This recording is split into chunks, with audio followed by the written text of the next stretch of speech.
In this episode, we're bringing together faculty and administrators from across the university for a lively interdisciplinary panel discussion on some of today's pressing topics.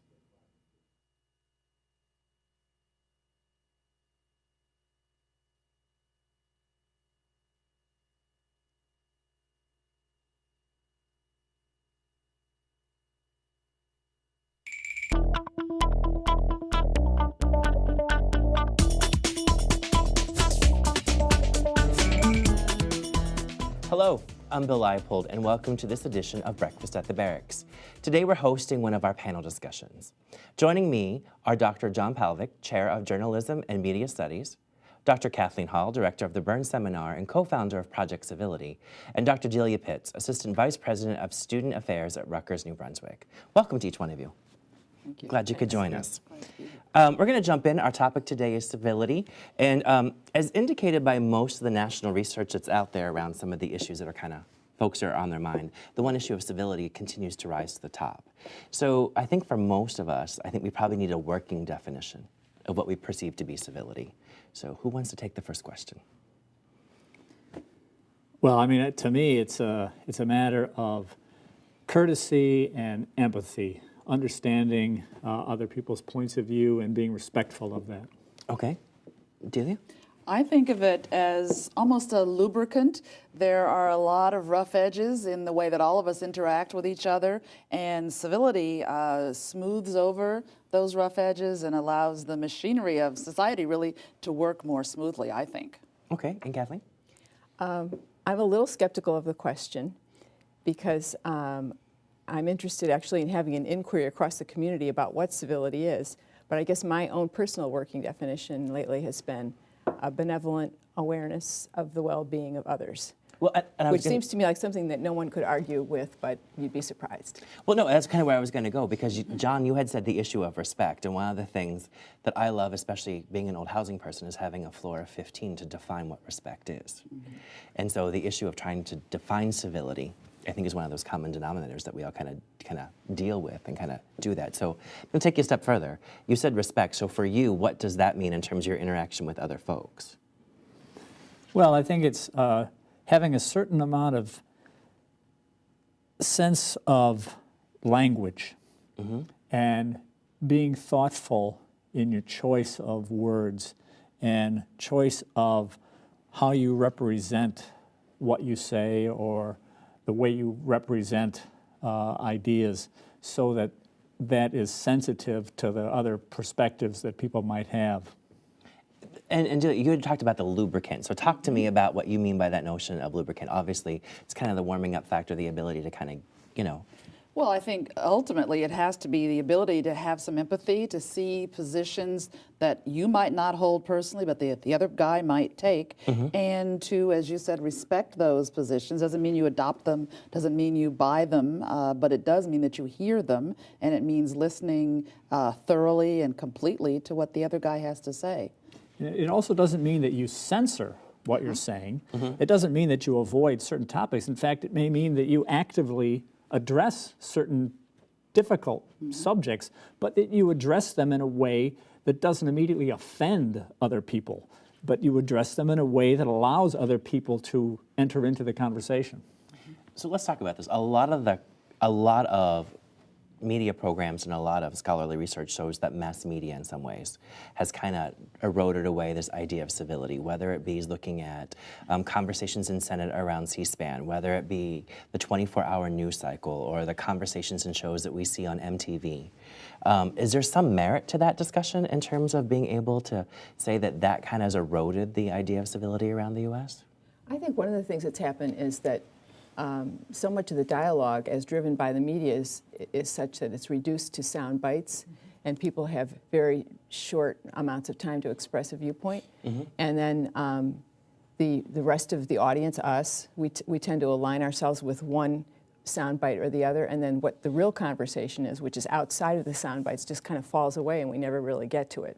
That's one way I've been thinking about it lately. I think another aspect of what the media does is insist on absolutes, that things have to be either this or that, or the third thing. And the media, all these media that you've been describing, tends, it seems to me, to blur, to erase some of the gray areas that fall in between. And it means that it's harder for us to actually hear each other because we only hear the sound bites, as Kathleen was saying. What Kathleen was saying is an excellent point. And there's research on this. Professor of communication, Dan Hallen, studied sound bites in political campaigns in the media, going from the 60s up to recent elections. And in the 60s, these sound bites, if you put it in the form of that famous quote from Shakespeare and the friends, Romans, countrymen, you got through quite a bit of that quote. You could understand the context and the meaning.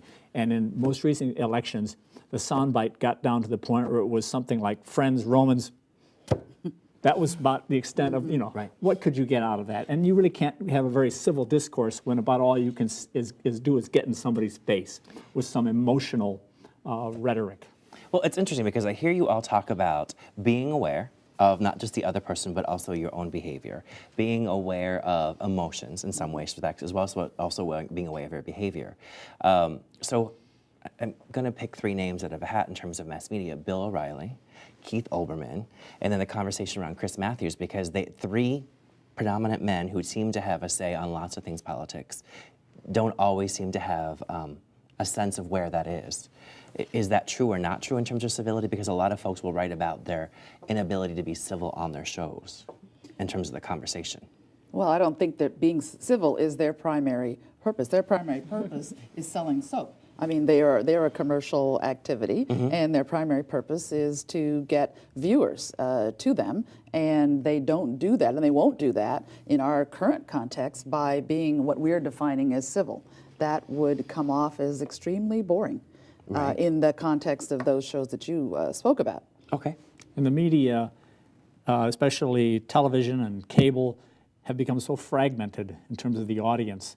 And so they are just trying to be as loud as they can to get audience. And so frequently they get reduced to a lot of just yelling and, almost fist fighting on the air in order to get audience.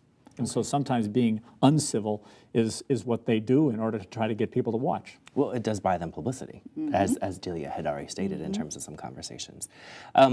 I think the old entity is really interesting here is that a lot of our parents tell us to act nice, to act, appropriate. And so the question of civility for me, in some ways, is it a generational issue or is it an issue for now? We have, a silent generation, boomers, Xers, and millennials.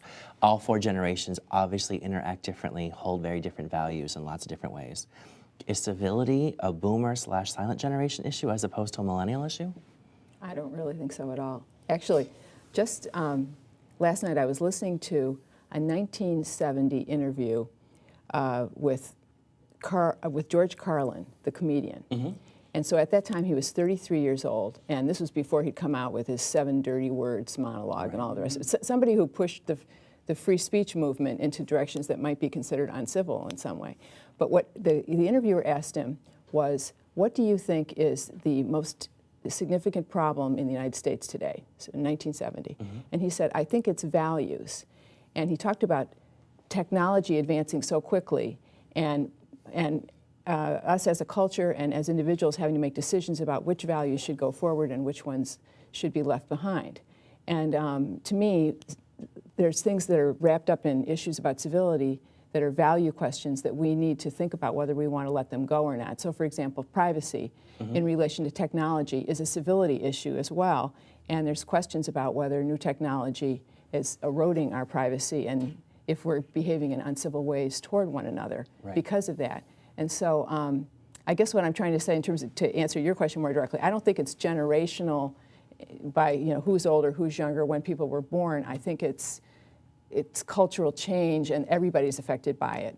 And one of the things I've noticed is that a lot of people think that Project Civility at Rutgers is being driven by adults and faculty and administrators, and that the perpetrators of incivility are students, when in fact students themselves have a lot of concerns about civility, and they just talk about it maybe in different vocabulary than we do. So I would say it's universal. I thought it was interesting that Kathleen raised the issue of privacy and connected that with technology, because I was going to make a point that might almost seem to be the opposite way, that is anonymity that is caused by or fostered by the new technology. I think both those, the lack of privacy and the side by side with an increase in anonymity, has brought about a lot of what we're generally talking about in terms of incivility. Because if you're not accountable for what you think and what you say, you can say almost anything in the world. And there's another aspect, and that's with modern mobile technologies. You get so many messages out so quickly, and you're sending them using little tiny keyboards, and those messages are frequently very short and terse, and you don't often use a lot of social graces.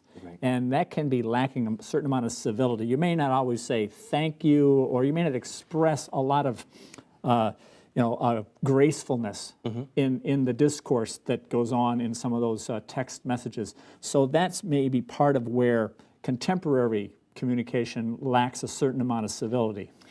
I think that you said something, and Delia said something, I think to me talks about the idea of consumerism. That the customer is always right, and the customer is going to prove that they're right at any kind of context. And that tends to go out on the Gap perspective, the Walmart perspective, or even in some of our perspective in terms of how we interact with each other here in terms of who a service provider is.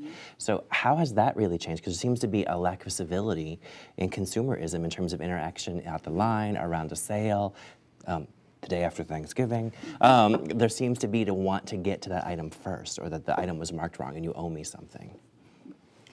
Well, I'm not an expert in that field, but I can talk about the way it's portrayed on media. Right. And there you will now see, and this, of course, been seen before, but frequently now you'll see, say, on the day after Thanksgiving, that so-called Black Friday, you will see video in the newscasts, and you'll see it on YouTube, and you'll see it in a variety of places, just a mass of humanity crushing through the door, and you'll then see, the security guard gets crushed and trampled to death, and there'll be other things like that happening, and you can say that's part of a lack of civility as people rush to get into the sale, knowing that the way that the store has set things up, there's probably only 3 of that product available at that sale price. And if you're not one of the first 3 people to get there, then you're not going to get the sale price. So it's a whole system that's flawed, and it all feeds into probably some sort of lack of civility that's not just about language, it's about behavior, it's about marketing, it's about media, it's a whole system.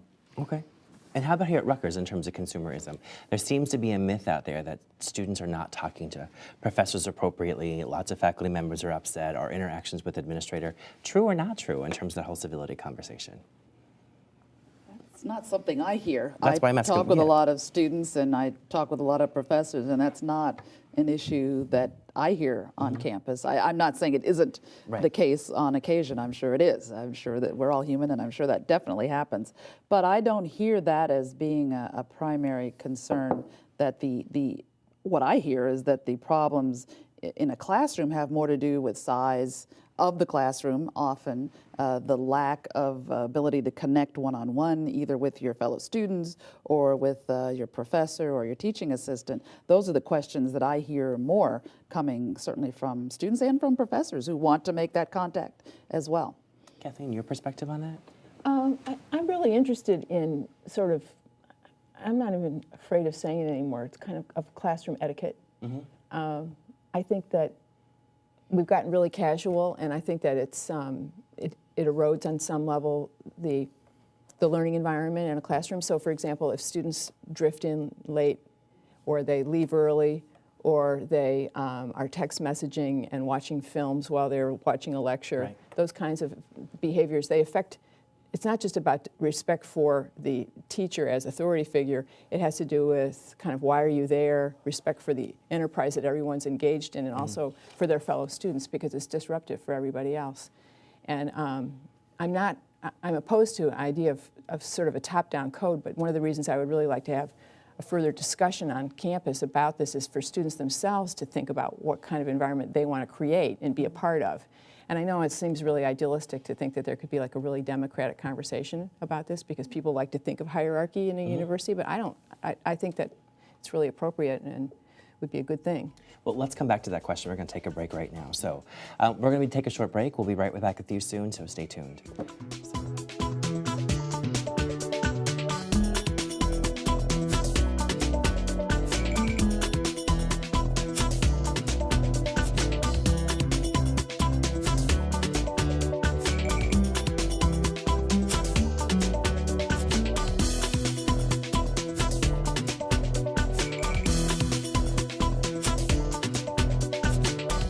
Welcome back.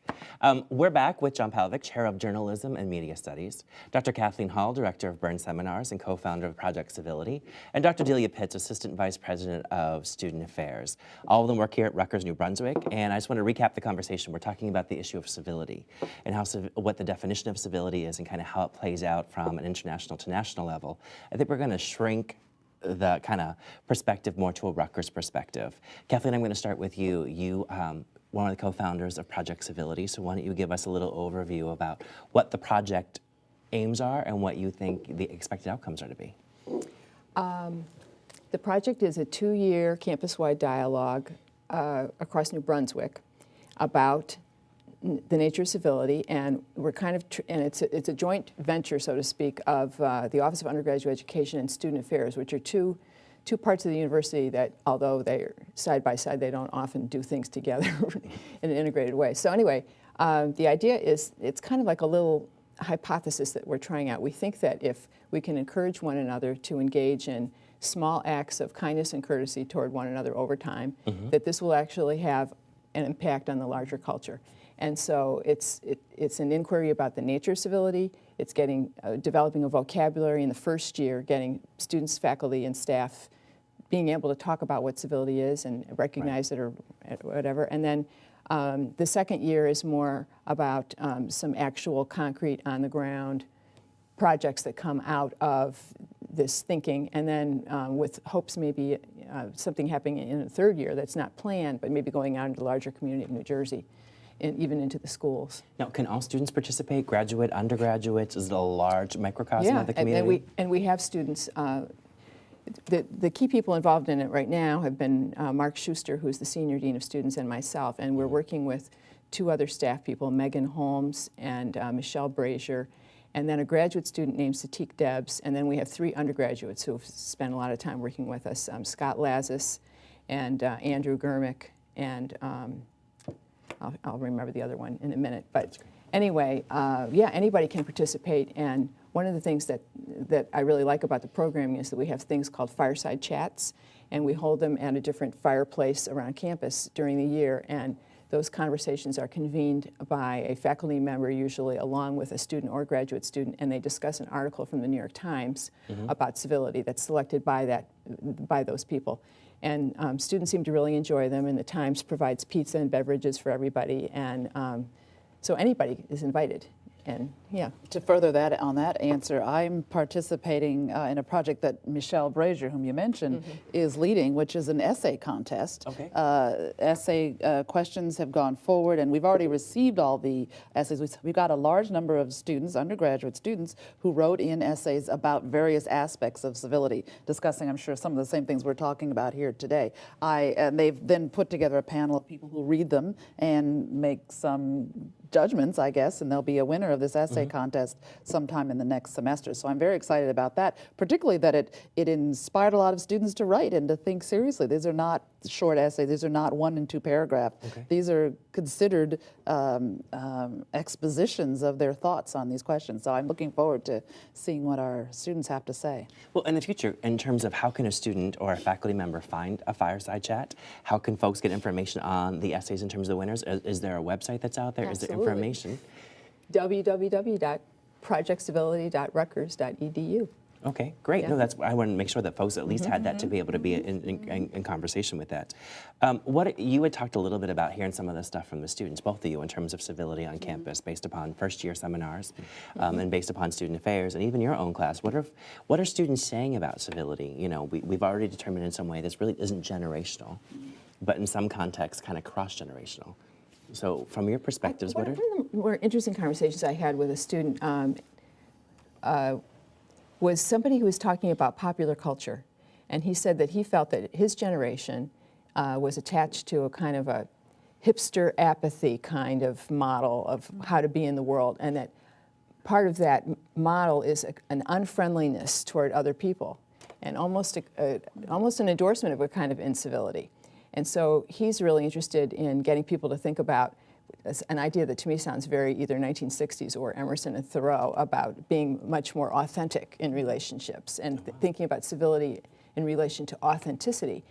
And I find that really interesting because a lot of older people, when they hear the word civility, they don't think about it in terms of authenticity. They think about it being artificial, mere civility. And so that's one thing I've heard students talk about, is popular culture. Well, that's interesting because it kind of goes back to Susan Scott's book, the idea of having difficult conversations. And Susan Scott's book is really around the idea, well, it doesn't bring civility as a major part. It talks about being authentic and being realistic and being empathetic and being very clear to who you're interacting with and kind of paying attention to all those kind of things. So it kind of goes along to Susan Scott's book in terms of some of that theory. What are you seeing in your classroom in terms of civility issues and conversations around it potentially? Well, my classes, in terms of the field that I tend to teach in, is to do with new technology and the media. And so naturally, I think my students have tended to be interested in civility in that context. And so a lot of the discussion has had to do with how does civility play out in the context of sort of the online space, the realm of social media. How do you maintain, or how does the notion of civility play out in, say, Facebook or in Twitter or in other social media where there's rapidity of communication, or where you're engaging with people who you may not always know, or where your relationships are in a state of play. Right. And so they've had a lot of questions about that, and how do they, deal with people that they may not really know very well. They're called their friends, but they're really more very vague acquaintances. And how do you trust somebody that you may have only vaguely met? And, can you trust them? And is there, an implication for, the level of discourse and civility that you might have in that kind of a relationship? So that's the kind of, discussions we've had. Well, I want to bring an interesting notion because most folks think of higher education as a way to earn a degree and earn a way towards intellectual kind of aspirations. Is it our responsibility as an institution to provide knowledge and understanding and expectations around the issue of civility? I think it is. I think it is because our job is not just to provide learning opportunities inside the classroom, but outside the classroom as well. That's certainly what we do in student affairs. That's what undergraduate education is about, and that's obviously what a lot of what your work is about as well. I think that civility comes through practice. It's not something that it's only because your mother told you to do this or your dad insisted that you do that. That's not how you learn civility. You learn it by practicing, and you have to do it usually face to face. You have to do it with other people on a daily basis. That's how you get better at being civil toward one another. And I think that the university provides people who are in that important transition period between 17 and 24, 25, that developmental period is the time when they are getting those skills. And we provide an opportunity, a forum for having those kinds of interactions, smoothing out those rough edges, using that social lubricant. And I think that's essential. There's another aspect of it, though, that's kind of a difficult area for journalists. Frequently, a journalist finds him or herself to be the person who has to ask the hard question. And it's the question that makes the source, the person they're interviewing, uncomfortable. So how do you do that, knowing you're going to make a person uncomfortable? You want to make sure you don't cross a line that's maybe inappropriate, and at the same time, you may have to make that person uncomfortable. In a way, it's your job that you have to make that person uncomfortable, because that's the only way that society may find out something they have to find out. So that's a kind of a difficult discussion that we have to have in the classroom, is where does civility fit into that equation? How does a journalist ask a hard question? And where does that fit into that model of asking a hard question? A person may be uncomfortable, and yet at the same time, you don't have to curse at the person. You don't have to say things that are rude or offensive, and yet you can still be persistent, ask follow-up questions, and at the same time, you reach a point where that's enough, and you do know it's time now to stop. You've asked it enough in enough ways.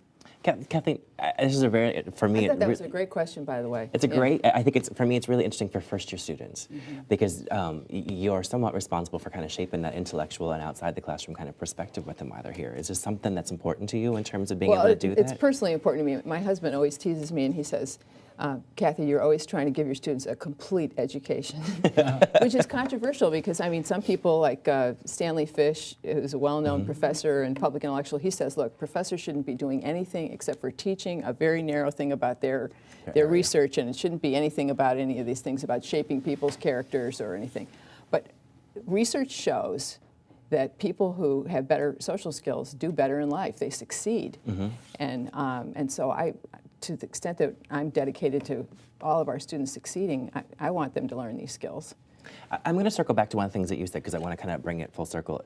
The conversation is the idea of texting or social media or kind of where it is. Delia had talked about the face-to-face conversation, and we want to be able to teach those kind of things and manage those and be able to be very active in some ways. We're not always being able to be active via text, social media, and or via email. So how do we kind of do that with those students and or fellow, faculty or administrators when they're being uncivil in those areas? I think we have to be plain spoken. I think that what you're teaching, the skills you're teaching in your classroom are exactly the skills that all of us should have, not just journalists, but all of us should be able to put the facts before an audience of one or of 100 in plain language, in respectful language, and also to listen to the answer.